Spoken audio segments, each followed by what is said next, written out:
Ladies and gentlemen, again let me say welcome to our home, and thank you for taking the time to be here. I'm well aware that whether you're here in person or through the medium of motion picture, that for most of you, it's not easy to fit meetings of this kind into your schedules. But the fact that you are here indicates that you do have an interest in the subject, and that means there's a tremendous obligation on my part to develop that subject with the kind of usable information that will make it worth your while. So in order not to waste any of your time, let's dispense with the usual preliminaries and get right down to the business at hand.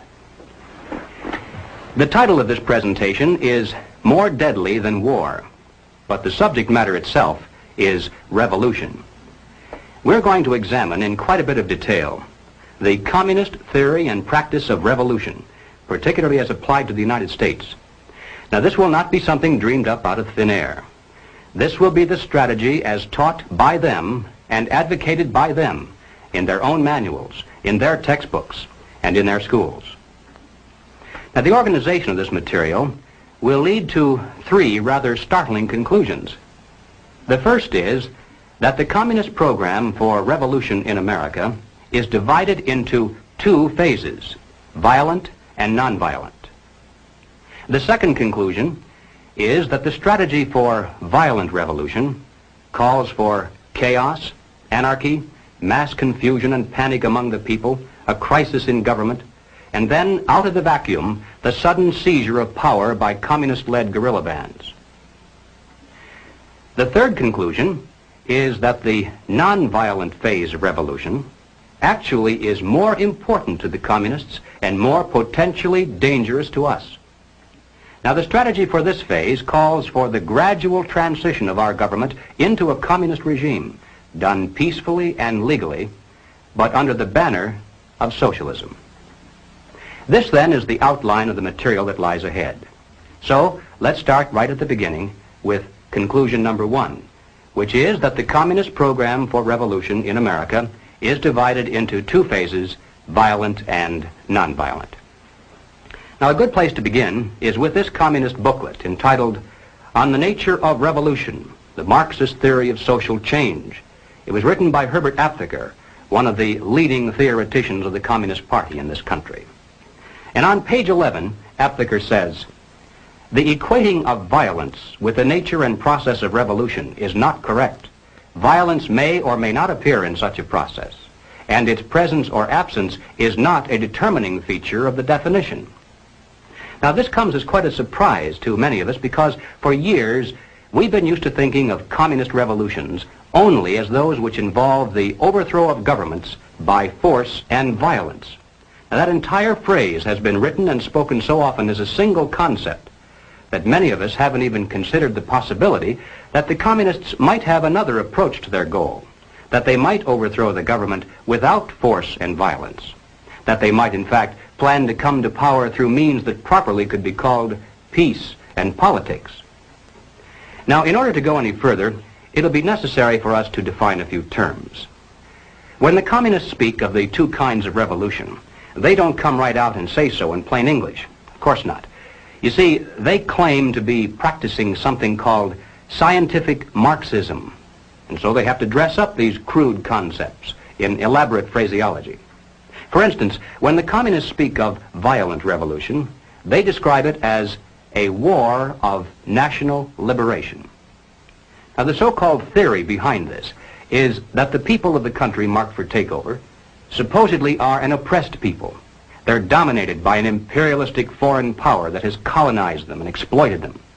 And so the communists claim that it's their duty, their historic duty, to liberate them from the yoke of fascism or imperialism or colonialism or whatever. Now, naturally, the communist orientation of the movement is played down. They prefer to identify themselves usually as a People's Army of Liberation or a National Liberation Front. Of course, this is the kind of guerrilla warfare we've seen used in China, Algeria, Cuba, South Vietnam, and many other places around the world. But there are other phrases also used to describe the same process. Occasionally, they'll refer to this violent type of revolution as an anti-imperialist war or an anti-colonialist war, but they all equal the same thing. wars of national liberation, anti-imperialist wars, and anti-colonialist wars are all phrases used to describe that aspect of communist revolution aimed at overthrowing the government by means of force and violence. To describe their nonviolent revolution, the communists most often use the term proletarian revolution, but they also refer to it as the socialist revolution and sometimes as the anti-monopoly struggle. But here again, they all add up to the same thing.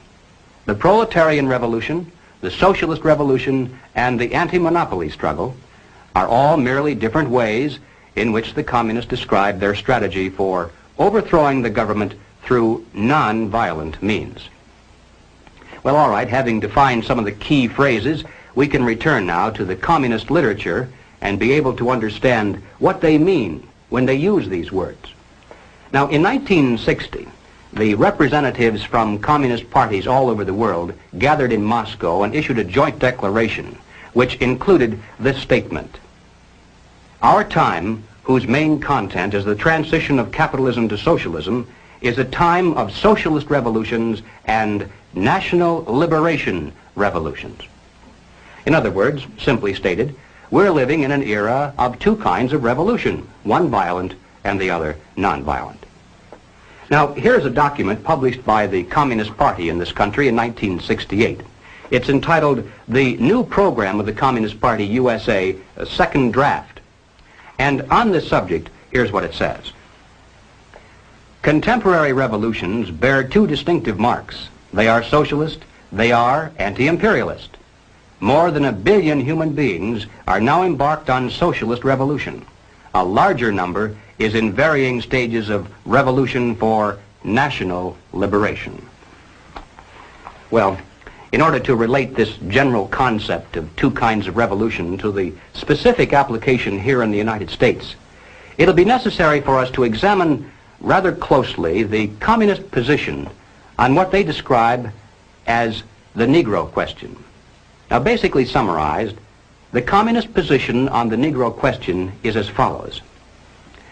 As early as 1928, the communists declared that the racial differences among our people constituted the weakest and most vulnerable point in our social fabric. By constantly probing and straining at this one spot, they calculated that eventually the cloth could be torn apart and that Americans could be divided, weakened, and perhaps even set against each other in open combat. They said in no unmistakable terms that the Negro people, because of their secondary social status and their predominant working class composition, offered greater revolutionary possibilities than any other cross-section of the population. To develop these possibilities, the communists proclaimed that the American Negro constituted a separate nation within a nation, a colony within the continental borders of the United States. The people of this nation were said to be oppressed and exploited by colonialist, imperialist, racist America. Consequently, the Communist Party called for their liberation, their right to self-determination, to break away from the United States and to set up their own nation within our borders. Now, to bring this about, of course, force and violence must be used. A war of national liberation must be fought. The territory designated for this nation to be liberated was the Black Belt in the South, those counties and states in which the Negro population was dominant. When established, the new nation was to have a Soviet-type government and be totally subservient to the Communist Party. But, and this is extremely important, the communists made it clear from the very beginning that they could never hope to capture all of the United States with a war of national liberation, only part of it. You see, elsewhere in the world, the segment of the population supposedly liberated by the communists has been a majority segment. The peasants in China, the Muslims in Algeria, all the people in Cuba. But in the United States, our Negro population is in the minority. And even if the communists should be successful in creating similar liberation movements among other segments of our people, as they're trying to do, for instance, among Mexican Americans, Puerto Ricans, and even American Indians, even if they should succeed and then amalgamate all of these together into one large liberation movement, it still adds up to a minority of the total population. And the communists are not stupid. They realize that revolution of force and violence dependent upon a minority is doomed to ultimate failure, except in those areas where they actually do constitute a majority. But they aren't going to settle for just part of the United States. They want all of it. And so they made it clear long ago that their violent war of national liberation must be secondary to the nonviolent proletarian revolution. To take the United States, all of the United States, it'll be necessary, they say, to involve white people as well as black, to create a broad coalition, a revolutionary link between the civil rights movement, organized labor, peace groups, student dissidents, and in general, to escalate the revolution in America from race war to class war.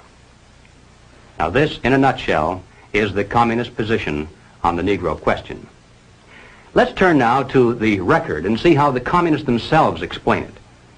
Now, this communist booklet, entitled American Negro Problems, was published in 1928. It was written by John Pepper, alias Joseph Pogany. Now, Pogany was sent to this country as the personal envoy of Joseph Stalin, and his specific mission was to bring the American Communist Party into line with the policies and directives from Moscow, particularly with regard to the Negro question. And here is what Pogany said. The Communist Party of America, in its fight against imperialism, must recognize clearly the tremendous revolutionary possibilities of the liberation movement of the Negro people. It is the basic duty of the Communist Party to develop all revolutionary possibilities of the Negro race. The Black Belt in the South constitutes virtually a colony within the body of the United States of America. Self-determination means the right to establish their own state, to erect their own government if they choose to do so. The Communist Party of America must come out openly and unreservedly for the right of national self-determination for the Negroes. But it would be a major mistake to believe that there can be any other revolution in imperialist America than a proletarian revolution. Now let me repeat that last sentence, because it's the key to this entire presentation. It would be a major mistake to believe that there can be any other revolution in imperialist America than a proletarian revolution. Well, moving forward to the year 1935, we come to this communist booklet entitled The Negroes in a Soviet America, written by James Ford and James Allen. Beginning on page 24, the general strategy is laid out in rather graphic form. You see, there's a major heading here entitled The Negro and Revolution. Directly beneath this, there's a subheading entitled Two Revolutions in One. And then within this section, it says, the problem of Negro liberation has two aspects. We shall first consider each separately and then show how the solution for the first flows into the solution for the second. Now, the next subheading then is entitled The Rebellion of an Oppressed Nation. And the section that follows that describes the violent revolution that must be fought to liberate the Black Belt of the South. And then finally, over in the next page, there's another subheading entitled The Proletarian Revolution. And here we begin to get an idea finally of what this phase of the revolution is all about. It says, capitalism is decaying. It is an outworn system. Capitalism is based upon the private ownership of machines, factories, railroads, land, and all other means of production. Only one thing can do away with the basis for the existence of capitalism, the expropriation of the capitalists. And by the way, I'm sure you realize that everyone here, by communist definition at least, is a capitalist. So you should feel good to know that there are those who are planning your expropriation someday. In order to expropriate the capitalists, the workers first need to discard the existing government machinery and to institute a working class government. Under this new workers' government, the building of socialism begins. Now, exactly what that's all about, the building of socialism, we'll get to in a moment. But finally, on page 28, under the third subheading entitled The Combination of Two Revolutions, the communists reveal how the two phases of their revolution are related to each other and which of the two is most important to them. Between the proletarian revolution and the revolution of the Negro people, there is a living link. This is the working class. Here reposes the leadership of the two aspects of the revolution. But the Negro communist is first and foremost the exponent of the proletarian revolution. Well, 1935 is a long time ago, and sometimes we hear it said that the communists have since abandoned this concept. But ladies and gentlemen, they cannot abandon it, for the simple reason that if they did so, they'd be abandoning the classic dual form of revolution dictated by Marxism-Leninism. They'd cease to be communists. To justify violence, they have to be able to claim that they're liberating people. And if people are to be liberated, then it's necessary to go through the motions, at least, of pretending that they have a right to form a nation of their own. And so the communist position on the Negro question today is no different than it was back in 1928. Now, Political Affairs is the official monthly magazine of the Communist Party in this country. The date on this particular issue is November 1968. The feature article for that month was "The Right of Black America to Create a Nation," written by communist theoretician Claude Lightfoot. Now, Lightfoot points out that many years of migration of Negroes into the North and of Caucasians into the South have altered the population statistics to the point where the black belt is considerably smaller today than it was when the communist position on the Negro question was first drafted. Therefore, he says, the concept of a Negro nation must not necessarily be restricted to just one large territory in the South, but must be expanded now to include the so-called ghetto areas in the North. So having updated the basic strategy to reflect present realities, he then repeats the same old communist line. On page 9, he says, "We should call for a plebiscite of all black Americans on whether they want to remain in the general Commonwealth or to establish another nation within the continental United States. Thus, the slogan of self-determination today means the struggle for the right of black America to form a nation if it elects to do so." Now, in passing, ladies and gentlemen, you may have wondered why the Communist Party has been a staunch supporter of the drive to place a black studies curriculum into our high schools and colleges. Well, the reason becomes obvious the minute you take a look at the textbooks and the study guides. The net effect of these courses on the students who enroll is to create a consciousness of nation. By stressing the historical and cultural differences between our black and white citizens instead of the similarities, the predictable impact upon the student is such that he'll view the communist call for a separate nation with far more acceptance than his parents did.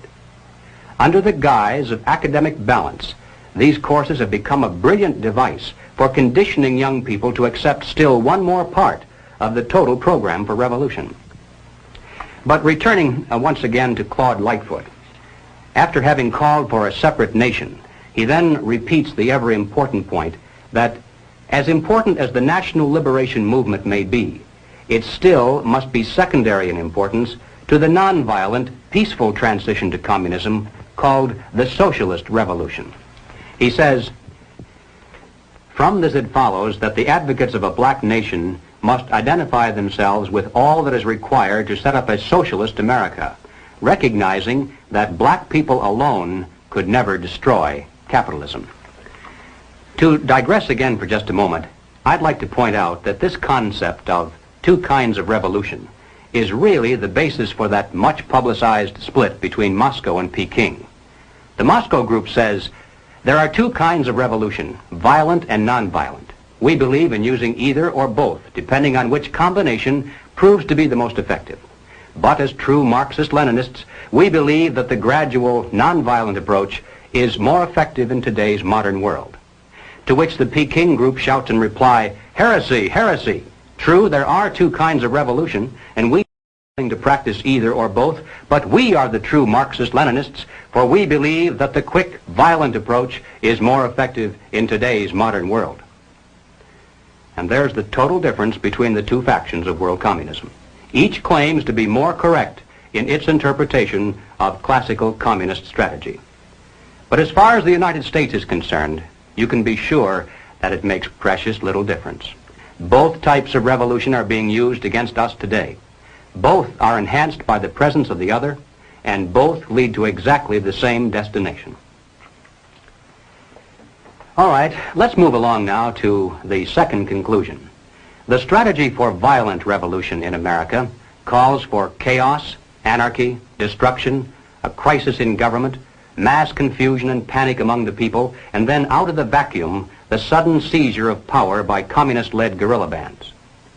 Now, this is the kind of activity, the overthrow of government by force and violence, that most people think of when they speak about communist revolutions, so there's no need to belabor the point.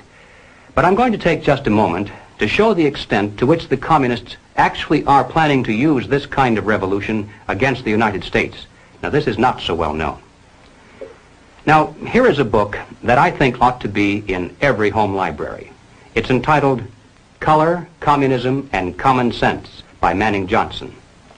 Now, as you can see from his photograph, Manning Johnson was a Negro, and he was also a member of the Communist Party. He joined the party as a young man because he honestly believed that the communists were trying to improve the conditions of his people. He was a dedicated communist, and eventually he rose to one of the highest ranks. He was appointed to the National Negro Commission of the Communist Party, USA. But after many years, Manning Johnson finally came to the realization that the communists weren't the least bit interested in improving the conditions of the Negro people. He discovered that instead they were merely planning to use his people, and these are his words, to use them as cannon fodder in a bloody revolution to destroy America. And when he woke up to this, he dropped out of the party and devoted the rest of his life trying to alert his fellow citizens of all races to the true nature of the Communist Party as he knew it to be from the inside. And this book contains much of that story. I wish I had the time to examine the entire volume with you page by page, but here at least is one short quotation that pertains to the immediate topic. Manning Johnson said, "Black rebellion was what Moscow wanted. Bloody racial conflict would split America. During the confusion, demoralization and panic would set in. Then finally the Reds say," now at this point he quotes verbatim from a communist directive that he studied while inside the party. "Workers stop work. Many of them seize arms by attacking arsenals. Street fights become frequent. Under the leadership of the Communist Party, the workers organize revolutionary committees to be in command of the uprising. Armed workers seize the principal government offices, invade the residences of the president and his cabinet members, arrest them, declare the old regime abolished, establish their own power." Now, here is a piece of vicious communist propaganda that perhaps some of you have seen. It's called The Crusader. It's published periodically in Red China and is widely circulated through the Negro communities here in America. It's written by Robert F. Williams, one of the organizers of the Revolutionary Action Movement, better known as RAM. Williams also was the president of the local chapter of the NAACP in Monroe, North Carolina. At that time, needless to say, he wasn't telling very many people that he was also a member of the Communist Party. Now, one day back in 1961, he decided to start a small war of national liberation of his own. Apparently, he was too impatient to wait for the big signal.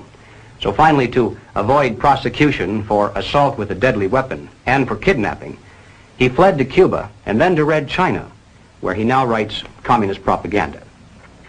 One other thing you should know about Robert Williams is that recently he was elected by members of SNCC, CORE, RAM, the NAACP, and similar groups as the president in exile of something called the Republic of New Africa.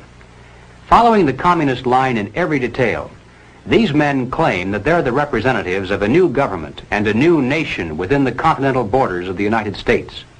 They issued a demand to the State Department that a large segment of land be turned over to them as their rightful territory. The proclamation said that they're now prepared to negotiate in good faith the peaceful transfer to them of the southern portion of the United States. The implication being, of course, that if they don't get it peacefully, then they'll just have to take it by force and violence.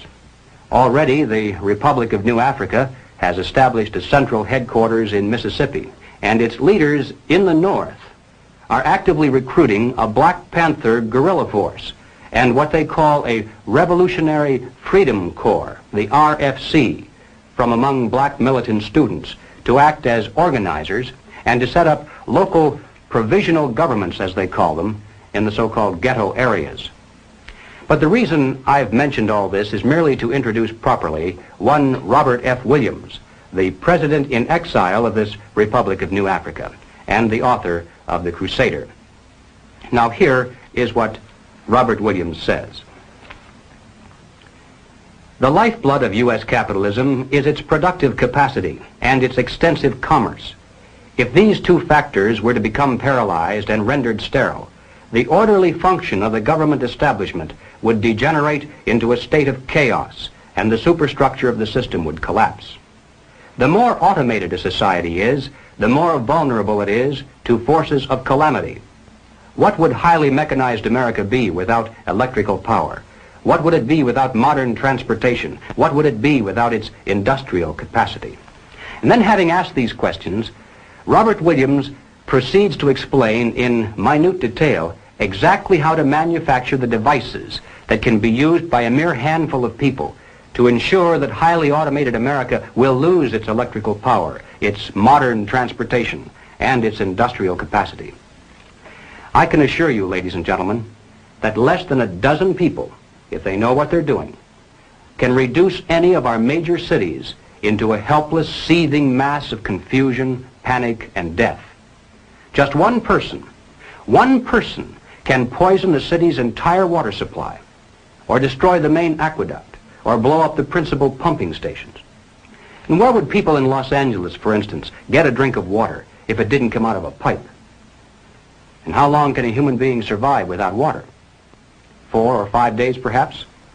But long before that, there'd be tens of thousands of people dead in our cities, not from thirst, but because they were unable to defend what water they had from roving bands of desperate people who were dying of thirst. And that's thinking only of the loss of water. In your mind's eye, compound that with no food, no electricity, no way to dispose of sewage, no police protection, no water pressure to fight fires, no radio or TV, no telephone, no buses, no gasoline for your car, no way to escape, no place to go if you could. And don't think for a minute that the countryside would be immune from disaster either. In this issue of The Crusader, the communists call not only for extensive chaos within the cities, but for putting to the torch every village, every forest, every field, and every barn. The plan is for raging fires from one city to the next. The reason? Well, first, there's the value of sheer destruction.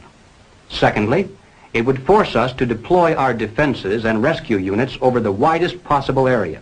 The communists point out that as long as our police and National Guard remain concentrated, they're invincible. But if they can be forced to spread out over the entire city and into the countryside as well, then they can be picked off from ambush one by one. And the third value of massive fire to the communists is psychological.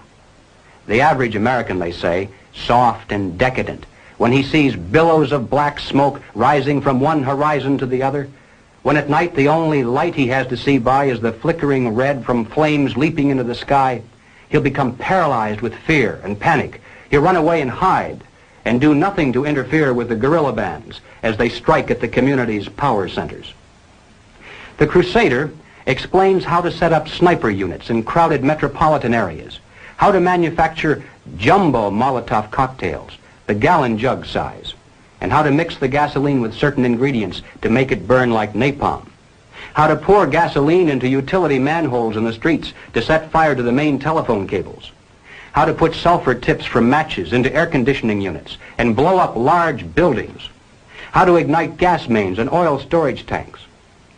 It explains how radio-controlled model airplanes can be used to fly explosive heavily guarded fences into gasoline storage areas or munition stockpiles. It even calls for infiltration into the National Guard units, revolutionaries posing as non-militants for the purpose of getting free military training and for gaining access to critical military supplies and heavy weapons. And then, finally, Robert Williams says this: Any all-out minority revolution must create a state of crisis wherein almost all of the male population would be forced to remain in their homes to protect their property and families. The middle class is very large, but it is not accustomed to deprivation and terror. Because of its affluence, it has waxed soft. It has no stomach for massive fire, blood, and violence. The motive force behind its life drive is its endless pursuit of prestige, conspicuous consumption, and sensual pleasure. A few years of violent, sporadic, and highly destructive uprisings will set the stage for the grand finale. After the stage is properly set through protracted struggle, America could be brought to her knees in 90 days of highly organized, fierce fighting, sabotage, and massive firestorm. Now, ladies and gentlemen, no evaluation would be complete if we failed to note that the communist blueprint calls also for white retaliation and violence in the black communities. It's a very important objective for the Communist Party. So far, they've only been able to involve a small percentage of our Negro people in this war of national liberation. The great majority want no part of it in any form. But the one sure way to change that is to have white vigilante groups striking into the Negro sections supposedly to seek revenge. We mustn't kid ourselves into thinking that the communists have placed their agitators only into the black communities. They're working both sides of the street. They want hatred, violence, and bloodshed between the races, and they don't care how they get it or whom they use, even children if necessary. Part of the plan calls for commando squads of black revolutionaries to drive into the white residential areas and shoot little children playing on the sidewalks for the sole purpose of drawing out of the white communities violent retaliation into the black communities. Now, this is extremely important to the communists. They must have it, for in this way they plan to unite the entire Negro population for protection behind the militant minority. It's not a very pretty picture, but it's one we need to understand, so that no matter what happens to us or to our families, God willing, we'll have the strength at least to avoid doing anything that would play further into the hands of the communists. Ladies and gentlemen, the plans and preparations for a communist revolution of force and violence are far advanced. The organization behind these preparations has almost unlimited financial resources, and it provides both training and leadership based upon years of experience in many other countries. Our enemies are deadly serious about their task, and it's nothing short of national suicide for us to continue to ignore their plans and their progress. Well, all right, having said this, now I'm going to qualify it somewhat by turning to conclusion number 3. As important as the strategy for violent revolution is, and it certainly cannot be overstressed, nevertheless, the strategy for nonviolent revolution is even more important to the communists and more potentially fatal to us. So let's turn next to that part of the total picture. Ladies and gentlemen, as pointed out previously, the communists can never hope to come to power over the entire United States through a so-called war of national liberation of a minority population. They can capture a large portion of it, and they can create an awful lot of chaos and destruction everywhere else. But to take the country as a whole will require an entirely different approach. The violent revolution becomes of primary value to the communists to the extent to which it can be used to condition the masses psychologically to accept the nonviolent revolution, which is offered supposedly as the only alternative. Hoping to avoid further violence and bloodshed, the public is to be pressured into accepting measures that will move the country gradually and legally toward communism, but without calling it that. The strategy of the proletarian revolution calls for the quiet conversion of our government into a communist regime, but under the banner of socialism. Well, what is socialism? All right, let's define it. According to the dictionary, socialism is a political concept based upon the principle of government ownership and control of property, the means of production, and the avenues of commerce. But the important thing, as far as this presentation is concerned, is how do the communists define it? And this is where many people are surprised to learn that the communists have an entirely different meaning for the word socialism than the average American has. Did you know that there isn't a single communist country in existence anywhere on earth? That's right, not one. Russia isn't a communist country. Red China isn't. Cuba certainly isn't. These are socialist lands. That's how communist leaders always describe them. You see, according to the teachings of Karl Marx, communism will come to this world only in some future utopian era, when men will have learned to live together in perfect harmony, when they'll no longer be greedy or competitive, when they'll want to share equally with their fellow human beings and have nothing better than anyone else. When this comes to pass, there'll no longer be any need for police or for government of any kind. And then, he said, the state will wither away. When that happens, said Marx, it will be communism. In the meantime, comrades, whenever we come to power, we shall call it socialism. So the next time you hear a communist spokesman stand before a college audience or a TV camera and say innocently that all the communists are doing here in America is working for socialism, you must understand what he means by that word. What he's really saying is all the communists are doing is trying to bring to America exactly the same thing they now have in the Soviet Union and Red China. Now, they can call that socialism if they want to, but most Americans, I think, would describe that over there as communism. The new program of the Communist Party on this subject has this to say. The term socialism describes but the first stage of a new society that in its full development is called communism. Socialism is a transitional stage. Well, the important question, though, is why do the communists promote socialism? Is it merely because they honestly believe that it's a necessary transitional stage to some higher, more perfect form of society? I don't think so. I doubt very much if the communist leaders believe their own fairy tale. And I'm sure they're not so naive as to believe that their present super state is ever really going to wither away. But they promote socialism just the same, because they know that socialism, by definition, means control over people. If the government owns and controls all property, all means of production, and all avenues of commerce, then it controls all people. If we're dependent upon the government for our food, our clothing, our shelter, our jobs, our medical care, then we're far more effectively controlled by those who hold political power than if they stood over us with soldiers and weapons. Some years ago, I happened to attend a meeting where several anti-communist refugees from behind the Iron Curtain were called upon to relate their personal experiences.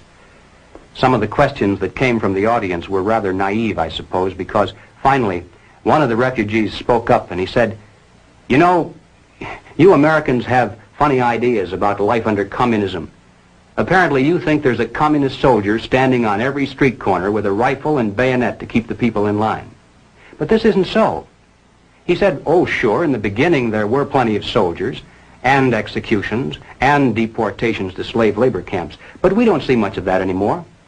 The open violence lasted only for about a year or a year and a half, and then the anti-communist leadership was liquidated. And now, to the casual observers, there's a great deal of apparent calm and freedom." For instance, he said, "I lived in the largest city in the country. We had a large park there directly across the street from a beautiful church." He said they left one church open, one in the entire country, primarily for guided tours of visiting Americans who had come to see if religion was being persecuted. He said, "Theoretically, any time I wanted to, I could have gone into that park, stood on a bench, and spoken out against communism. Then I could have walked across the street into that church and knelt down in prayer, and I wouldn't have been arrested or bothered in any way. But you can be sure I did not do these things, because if I had, the very next day, the wheels of the bureaucracy would have begun to turn, and I would have been informed that my quota of food stamps had been cut, that my allotment for clothing and shoes had been reduced, that my allocation for living quarters had been downgraded, and finally, that my job assignment had been changed from the kind of work for which I'd been trained to menial labor at lower pay. So none of us did any of those things that we were theoretically entitled to do because of the tremendous power that the Communist Party had over our economic existence. And then he said something that I'll never forget. He hesitated for a moment, and weighing his words very carefully so as not to hurt our feelings, he said, "You know, I came to America expecting to find a nation of free men. But instead, I find exactly the same thing. Everywhere I look, I see men and women who know that communists are making headway in this country. They know that something must be done and that someone must stand up to them. But they themselves do nothing. They remain silent because they're afraid that if they speak out or take a stand publicly, it'll be bad for business. They may lose a client. They may even lose their jobs. Or perhaps they're receiving a regular government check and already are too dependent upon some of the very people and programs they know they should oppose."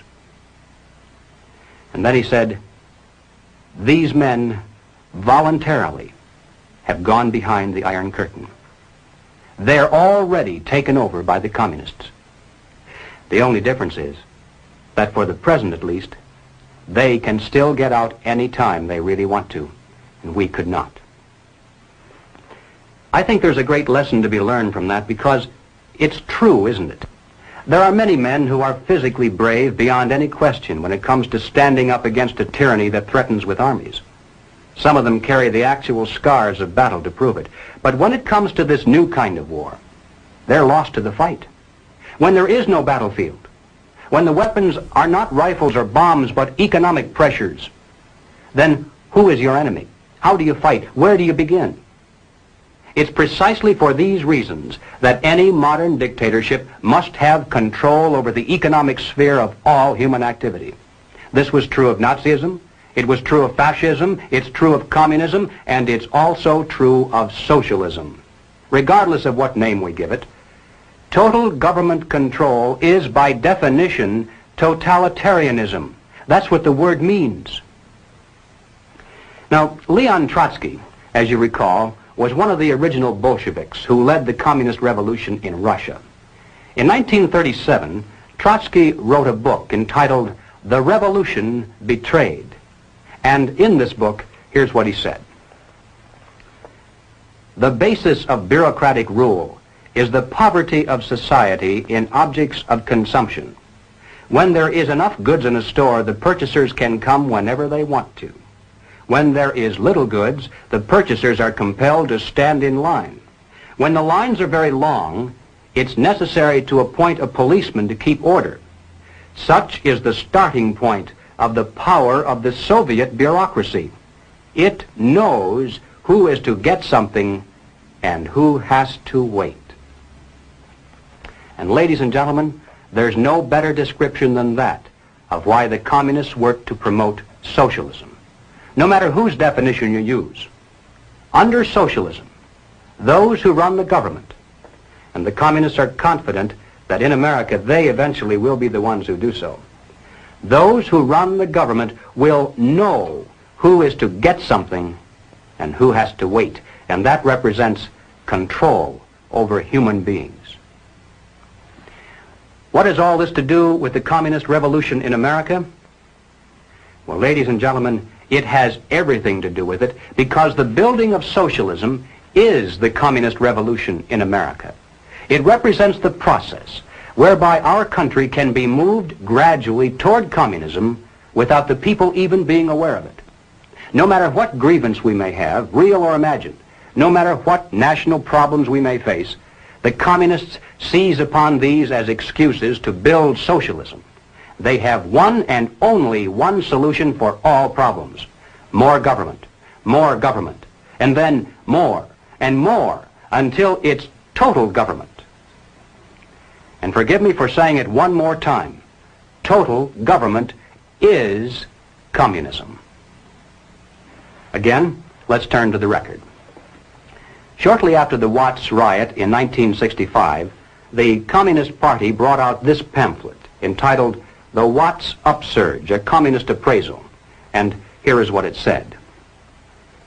The challenge of the Watts explosion can be met only by a truly massive program, a vast increase in the investments in the War Against Poverty program.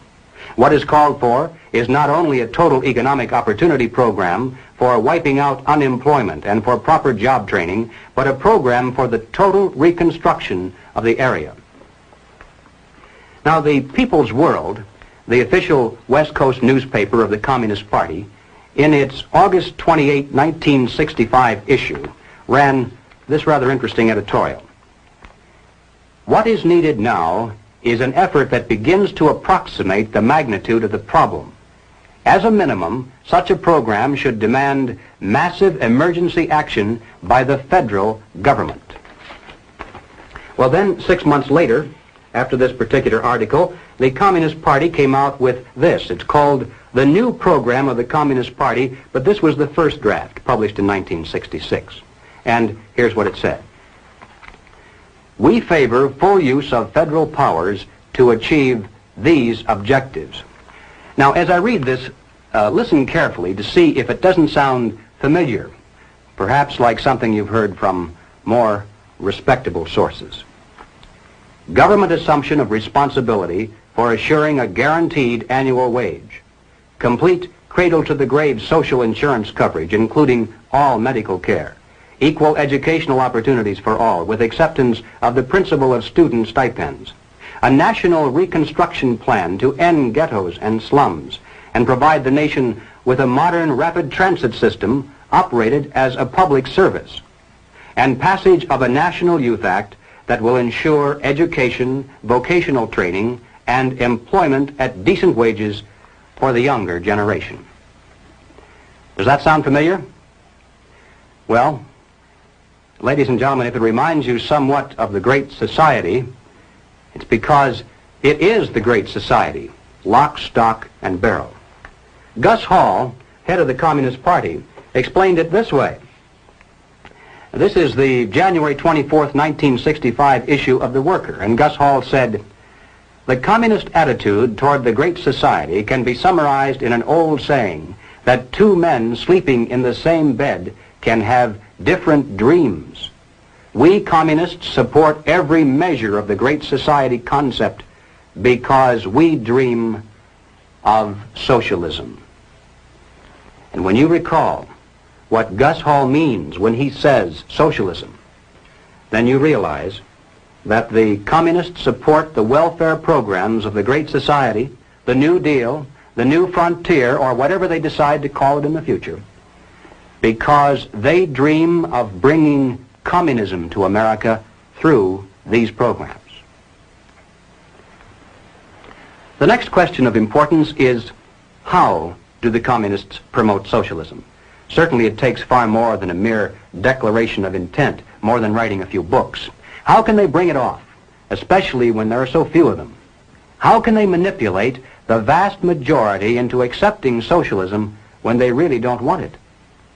Well, here again we find that they have a plan. The strategy is precise and well tested. It's called revolutionary parliamentarianism. Now, the general strategy employed is a political pincers movement, and these are the terms the communists use to describe it. A pincers movement applying political pressure from above and from below. Now, when they talk about pressure from above, they mean using their people and their influence within the very government marked for takeover to bring forward official recommendations for legislation.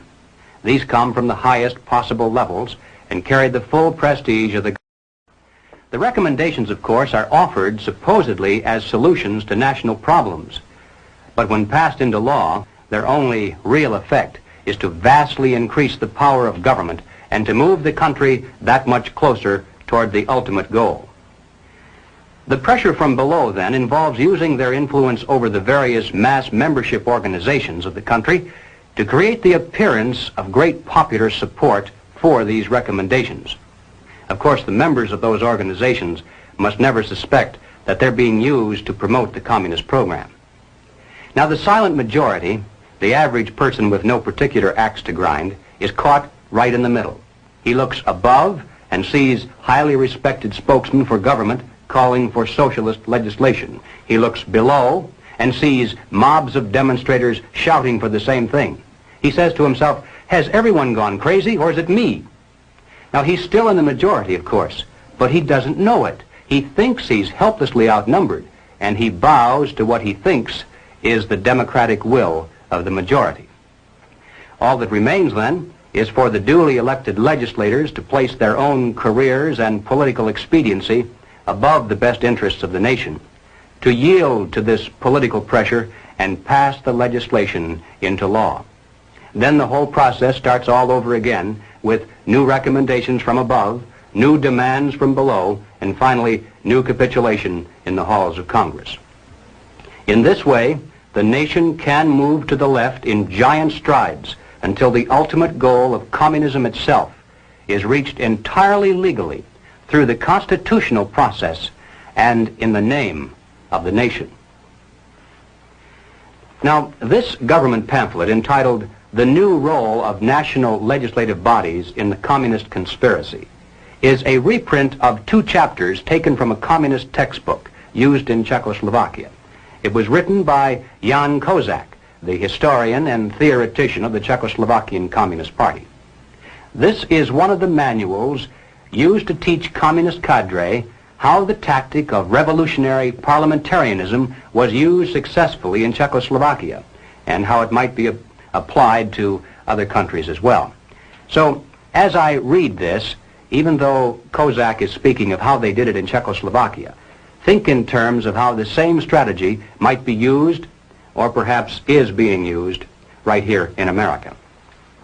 Kozak said, "The pressure from above successfully employed by our workers' class was the use made of the organs holding powers, the government, parliament, national committees, for bringing about a wide popularization of revolutionary demands and slogans. The fact that such demands and recommendations emanated directly from the highest state organs had a strong influence on their popularization. Whereas pressure from above is the pressure exerted by the organs of the state, pressure from below is the pressure exerted by the popular masses. The united mass organizations, which were led and influenced to a large extent by the communists, represented in this way the direct reserves of the party. All the old proven forms of the struggle were employed: calling of protest meetings, passing of resolutions, sending of delegations, organizing mass demonstrations, and also eventually using strikes, including general strikes. The pressure from below made it impossible for the other parties which had numerical superiority to isolate the communists and to stop the revolution. Thus it made up for the numerical weakness of the revolutionary representatives. Progress toward socialism may take under these circumstances a democratic and constitutional course. All the changes which in their entirety represent a revolutionary transformation of the capitalist society into a socialist one will proceed absolutely legally and in the name of the nation. Is it possible, do you suppose, that revolutionary parliamentarianism is being used against America today? Is there any evidence of this kind of pressure from above? Well, ladies and gentlemen, all you have to do to answer that question is read some of the official reports and recommendations that have been pouring out in a steady stream for years from the bureaus, special agencies, and commissions of the federal government. Consider, for example, just those reports issued by the various President's Commissions: the President's Commission on Automation, the President's Commission on Crime, the President's Commission on Civil Rights, to name just a few. Now, this is perhaps the most classic recent example. It's the report of the President's National Advisory Commission on Civil Disorders, better known as the Kerner Report, released to the public in March of 1968. Have you read this? It's incredible. The list of recommendations supposedly to remove the causes of civil disorders in America reads almost identical to the new program of the Communist Party. And that's not much of an exaggeration either. It calls for the vast expansion of all welfare programs and agencies. It suggests absorbing all city, county, and state welfare programs into one gigantic federal welfare program. And why have state socialism when you can have national socialism? It calls for a government-guaranteed minimum wage. It calls for federal financing and control of every conceivable sphere of human activity: education, housing, transportation, even insurance policies. It calls for strict gun control laws and even recommends the creation of a national police force. Well, naturally, it doesn't call it that by name. It refers to it as the National Law Enforcement Center. But there's no doubt as to what its ultimate form will be, especially since it's to operate in conjunction with the Defense Department. But the most incredible thing about this report, I think, is not the list of recommendations. That's almost expected from groups of this kind nowadays. The real shocker lies in its findings, the discoveries it made. Here was a body of men, highly respected, with the prestige and financial resources of the federal government at their disposal. Their task was to uncover all of the causes of civil disorders in our land, and to do so impartially with favor or malice to no one, let the chips fall where they may. Now, would you suppose that the Communist Party played some tiny, microscopic role in the riots, the campus disorders, the assaults against police? Well, you're mistaken. Just because the leaders of these revolutionary movements carry the Viet Cong flag, pay homage to Che Guevara, travel frequently to Moscow and Peking, preach against capitalism, promote the building of socialism, follow the communist line without deviation, and move in perfect unison in every major city, that doesn't prove anything. According to the Kerner report, the communists are playing absolutely no role at all in civil disorders. Look it up in the index. Here's a book with over 600 pages of fine print dealing with all of the causes of civil turmoil.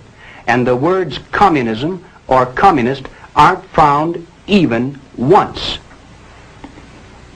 Not even to say that they looked into it and found it not to be an important factor, which is the expected cliche today. Apparently, the internal threat of communism is no longer even worth looking into. But what about the other half of the pincers? Is there any evidence of pressure from below? Well, consider the nature of such things as the mass action tactics of the Selma March of 1965, the various peace marches and civil rights marches held in almost every major city in the intervening years, the Poor People's Campaign and Resurrection City. What are these? Do they truly represent an expression of the majority of Americans, or are they merely well-organized pressure groups putting on an impressive show to create the illusion of vast popular support? And what effect does this have on Congress? Every time there's a new show of strength, doesn't Congress buckle under the political pressure and pass into law the recommendations previously made by some commission or agency of the federal government? And hasn't the silent majority been caught between these pincers? And hasn't the country been taking giant strides to the left through our constitutional process and in the name of the nation? The entire process was best described, I think, by Martin Luther King. He wrote an article for Saturday Review, which appeared in the April 3rd, 1965 issue. And here is how he described it. The goal of the demonstrations in Selma, as elsewhere, is to dramatize the existence of injustice and to bring about the presence of justice by means of nonviolence. Long years of experience indicate to us that Negroes can achieve this goal when four things occur. 1. Nonviolent demonstrators go into the streets to exercise their constitutional rights. 2. Racists resist by unleashing violence against them. 3. Americans of conscience, in the name of decency, demand federal intervention and legislation. And 4. The administration, under mass pressure, initiates measures of immediate intervention and remedial legislation. And that, ladies and gentlemen, is a perfect description of how pressure from below is being used in America today to further the nonviolent proletarian revolution. You know, it always bothers me when I have to agree with the communists.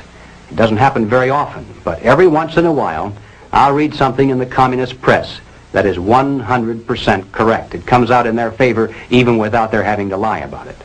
And here's an example. In the People's World, the January 29, 1966 issue, the communists said, "The problem is that the power structure that runs both of the old political parties seems to have great difficulty in comprehending what is taking place in the Negro freedom movement. They don't know a revolution when they see one." And all I can say to that is amen. They sure don't. They call it everything under the sun except a revolution. And they're the same people, by and large, who still tell you it can't happen here. Ladies and gentlemen, not only can it happen here, not only is it happening here, but it has been happening here for years. The problem is that most of us haven't been able to recognize a revolution in all of its forms when we saw one. Well, all right, so what do we do about it? What are the countermeasures that need to be taken? And where do we begin? We begin by knowing what not to do, because if we do the wrong things, obviously that's worse than doing nothing at all. For example, as I'm sure everyone here is well aware, we must not be led into placing the blame for the riots, the civil disorders, on the Negro people of our nation.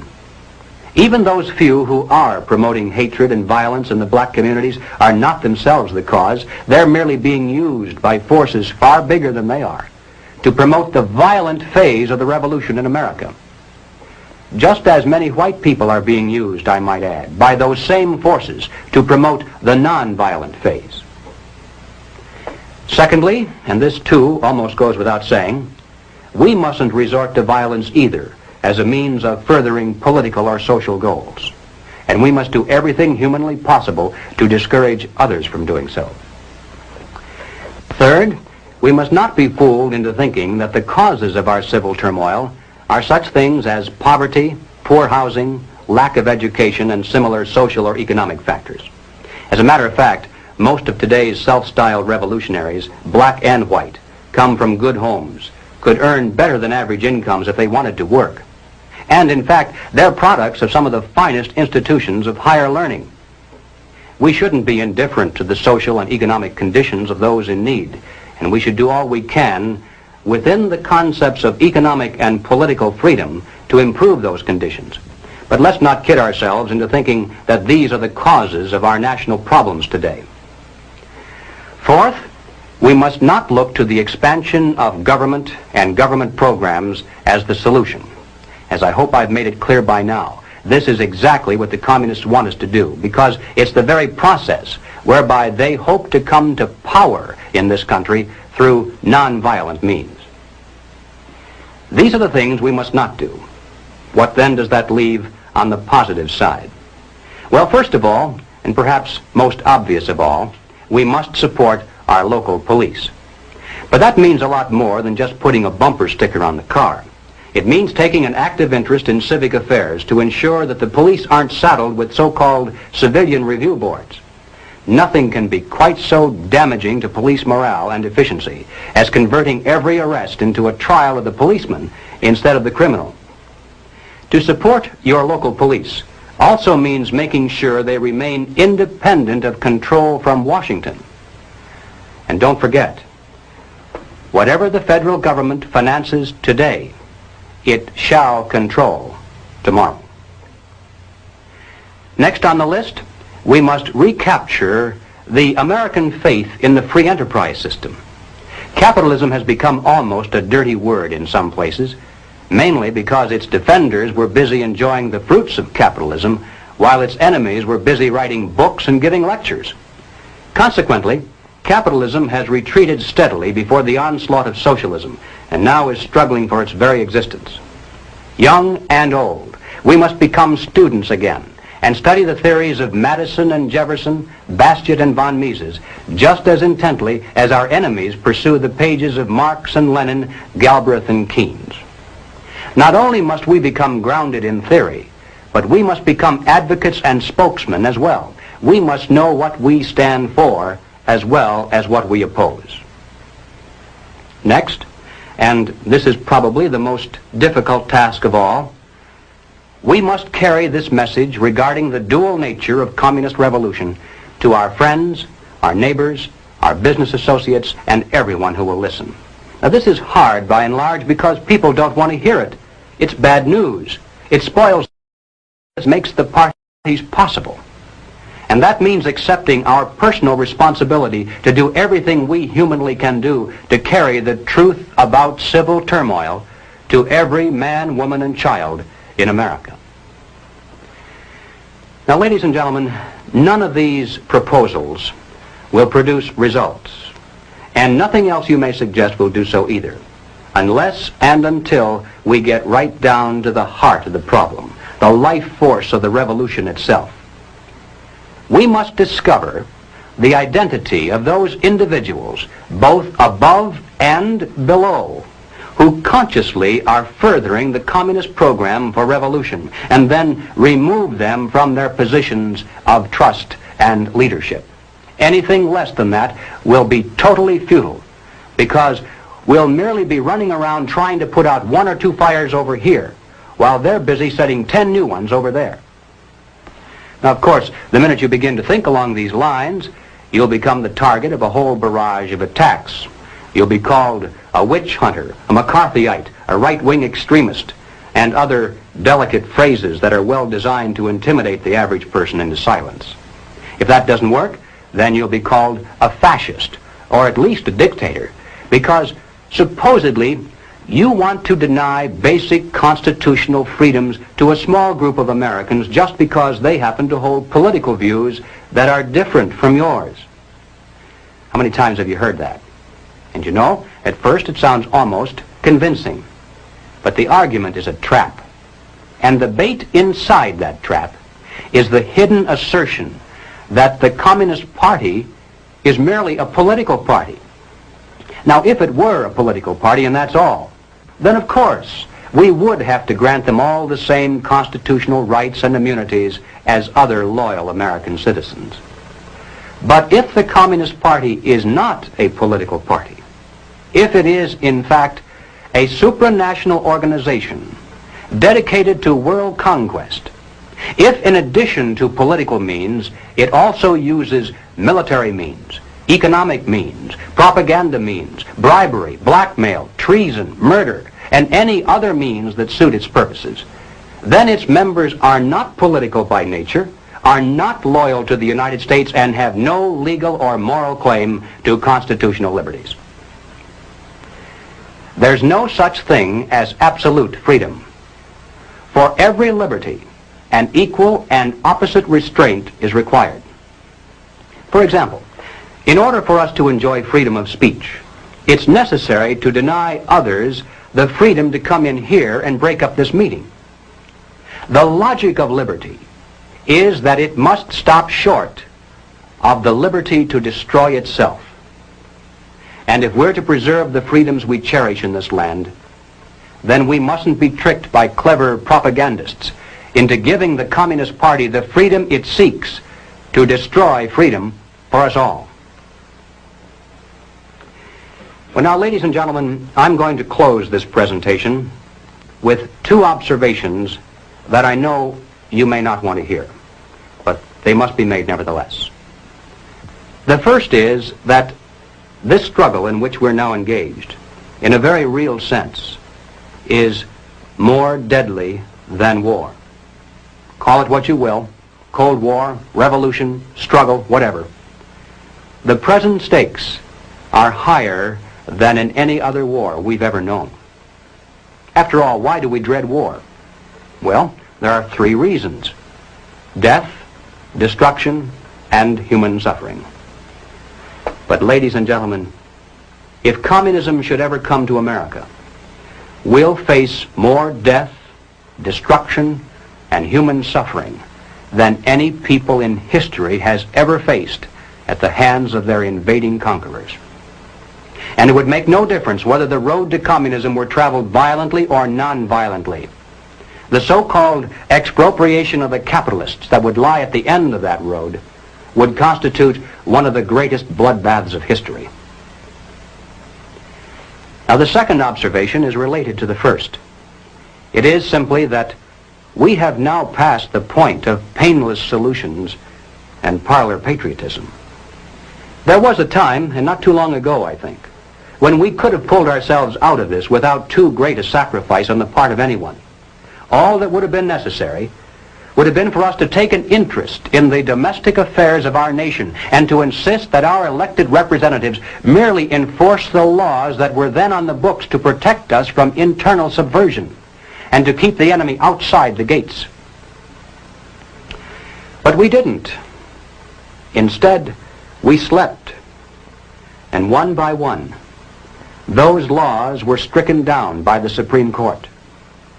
Congress failed to repair the damage, and our defenses are no more. Now the enemy is inside our gates. He is on our streets. He is in our halls of Parliament. And now there is hell to pay. Our enemy is not going to leave quietly just because we suddenly discover him and ask him to go. Hardly. The nature of tyranny is such that, like the barb on an arrow, it goes in easily. But the price of pulling it out is a piece of flesh. Now let me be more specific. Before we finally win this battle, and I should hasten to say that there's no doubt in my mind that we're going to win. I'm increasingly convinced of this. But before we finally do see victory, it's now inevitable that some of us, even in this room, will lose our lives in the communist revolution that already is raging around us. I can't tell you who it's going to be, of course.